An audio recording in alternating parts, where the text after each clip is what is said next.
How do we increase our relationship with food in the sense that this food is there to serve me? And what are your little tips to helping somebody who's having dinner or any lunch or breakfast to develop that relationship with their food, if that makes sense?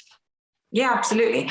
I think for me, it was a troubled relationship that I developed with food, because essentially what I was doing is that I wanted all this food. I had a sweet tooth, I had a sweet craving, but actually I was trying to satisfy a deeper sense of self-worth, which is actually what I was doing in my life just now that you popped into. But it's basically self-worth. It boils down to self-worth. You know, a lot of these food issues, they stem from issues of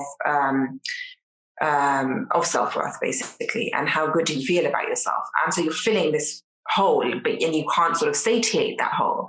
And over time, you sort of start putting on weight. So what you want to do is eat less. But so essentially, you want to go back to not just cooking better and eating at home, but actually healing your own self. Because if you're not going to heal that hole in you or fill that hole with something that is actually long-lasting, i.e. shift your perception, then you're not going to ever be able to satiate yourself with food, because it's always going to be a repeated pattern.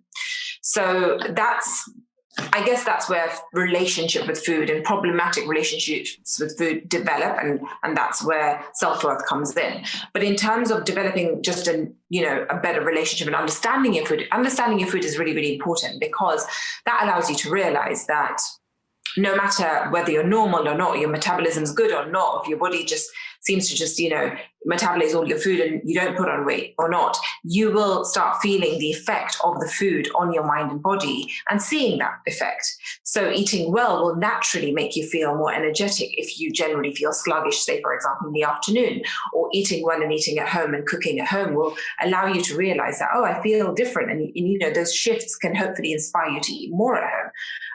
And eating out can, over time, just deplete your energy a bit. And so understanding where your food comes from and how food can be a source of joy, but also it serves a function, is very important. So if you're training hard, but you're not filling your body with the right fuel, training hard will be harder. You want to make sure you have a good balance of proteins, carbs, and fats in your diet. If you're training hard, if you're running, you want to make sure that if you're a vegan, for example, you're getting all the right supplements, because there will be things that you lack in, because, even someone who eats meat will be lacking in something or other.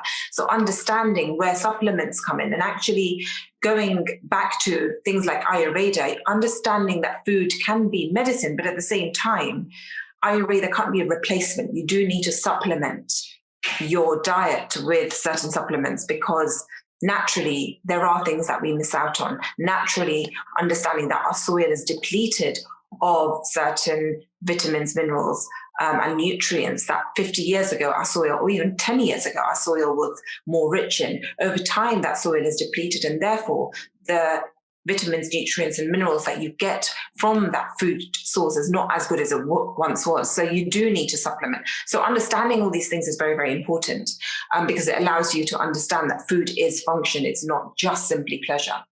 Wonderful. Thank you. That was such a beautiful answer.